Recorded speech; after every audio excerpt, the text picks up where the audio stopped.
અમદાવાદના south બોપલમાં petrol pump પર પૂર્વ પોલીસકર્મી અને માલિકની વચ્ચે થઈ જોરદાર માથાકૂટ. પોતાની પૂર્વ ડીવાયએસપી તરીકેની ઓળખ આપનાર જગદીશસિંહ ચુડાસમા પેટ્રોલ પંપ પર ડીઝલ પુરાવા જતા હતા ત્યારે પેટ્રોલ પંપની પાસે વારંવાર કારમાં પંચર પડતું હતું, જે અંગે જગદીશસિંહ ચુડાસમા પેટ્રોલ પંપના માલિકને રજૂઆત કરવા પહોંચ્યા હતા. જો કે આ જ વાતને લઈ અને જગદીશસિંહ ચુડાસમા અને પેટ્રોલ પંપના માલિકની વચ્ચે શાબ્દિક બોલાચાલી થઈ.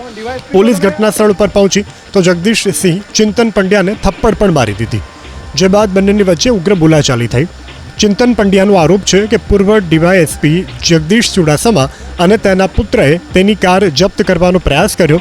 હાલ તો સમગ્ર મામલે બોપલ પોલીસે વધુ તપાસ હાથ ધરી. અમદાવાદના સાઉથ બોપલમાં પેટ્રોલ પંપ પર પૂર્વ પોલીસકર્મી અને માલિકની વચ્ચે થઈ જોરદાર માથાકૂટ.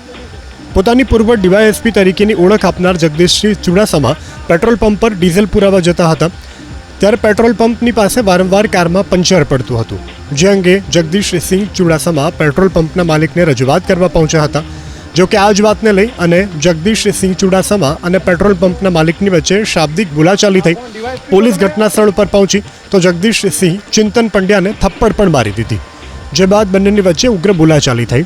ચિંતન પંડ્યાનો આરોપ છે કે પૂર્વ ડીવાયએસપી જગદીશ ચુડાસમા અને તેના પુત્રએ તેની કાર જપ્ત કરવાનો પ્રયાસ કર્યો.